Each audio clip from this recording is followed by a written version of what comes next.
Before we jump in, and I get a lot of comments on the pronunciation in this video, there's only one thing that I reference for how to pronounce.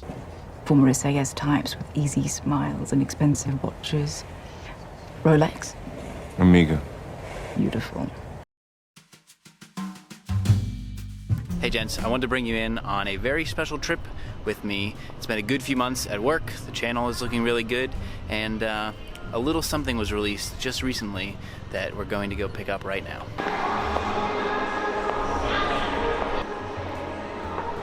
Hi there, how are you? Good, I'm here to pick up my reservation. Oh, outstanding. Good for you. What's your first name, dear? John?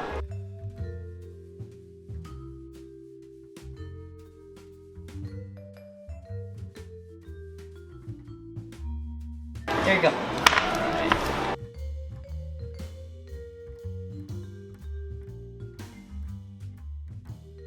This is my new limited edition Commander watch. It's a variation on the flagship Omega Seamaster diver. It is a salute to James Bond's rank and regalia in the British Royal Navy, and it's a key aspect of the history behind Ian Fleming's character and his service to MI6 in the 00 program. Signature on this copy. How much are these pens? They're nothing.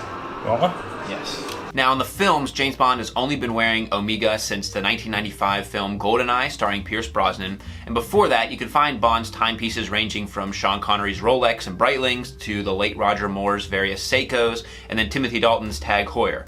But the Commander watch is a callback to Omega being the military-issued divers to Great Britain soldiers in World War II, where there were more than 110,000 watches delivered.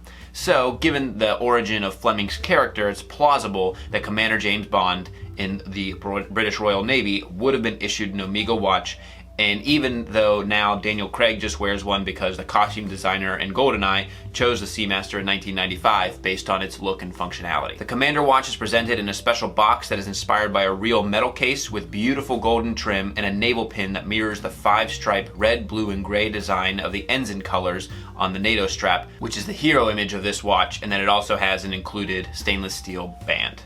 The dial itself is a polished white ceramic with blue skeleton hands, as you would find on the Hero Seamaster line. There's a 007 gun logo counterweight on a red varnished second hand, and then in the date window, the number 7 is colored red, while all of the other numbers are colored blue. On the back, there's a wave-edged case back and a window into the Swiss-made Omega caliber 2507 movement, which is new to this watch. There's a 9mm bullet design adding to the 007 aesthetic. You'll also see this design mirrored on the front of the watch case. There's also my limited edition number inscribed on the bottom. The stainless steel model is limited to 7,007 pieces.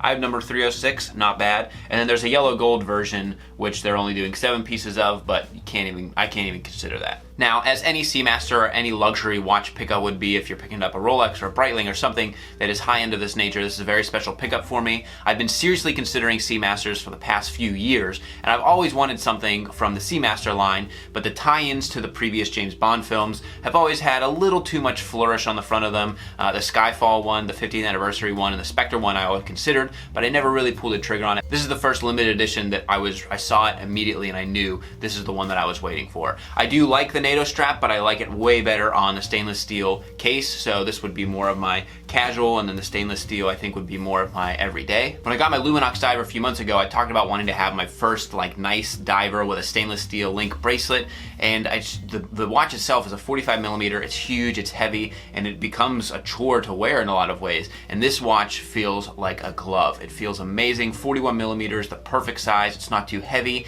The link bracelet feels incredible, as it should on this watch. And that brings me to my final point. So this is the very first watch that I ever really bought for myself. This is the Mondaine Swiss Railways watch. I've worn it for, I think I've had this for 5 years now, and I absolutely love this watch. I love the design, I love the look. I do like the loop stainless steel bracelet on here, and when I bought this at the time, I think these are around $200, $180 to $240. I can't remember how much this one was exactly, but I love the sizing of it, and when I bought this, I thought, I can't believe I'm spending $200 on a watch. This is crazy. This is a quartz watch. It's not anything crazy special, but to me, this will always have that first watch feel to it. And the tax on this Seamaster is actually more than this watch itself. And so when you're talking about a luxury brand like Omega or Rolex, you're in a whole different category. Now, I never thought 5 years ago that I would be in a place that I could pick up a Seamaster, but like I said, things have been going really well at work, things are going well on the channel, and I'm in a place where I can get this watch, and I have been seriously considering it for several years,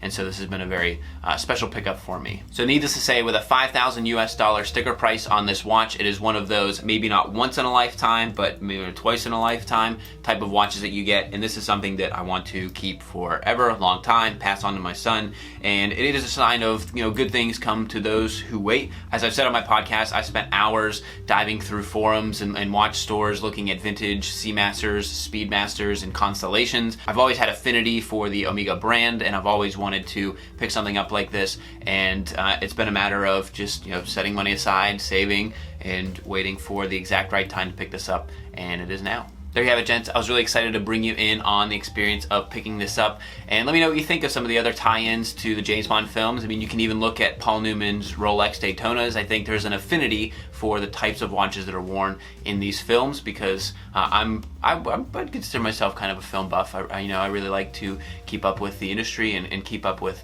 films, and so James Bond has always been, you know, a pretty big pillar in that for myself. I actually have every James Bond video game that's ever been made, so back to the N64 and the early video game systems up until even today, and so I've always been a fan of the franchise, and now I've got the perfect tie-in for everything else. I'll talk to you soon, gents. I'm back for the next few weeks, and until next time, this is the Kavalier.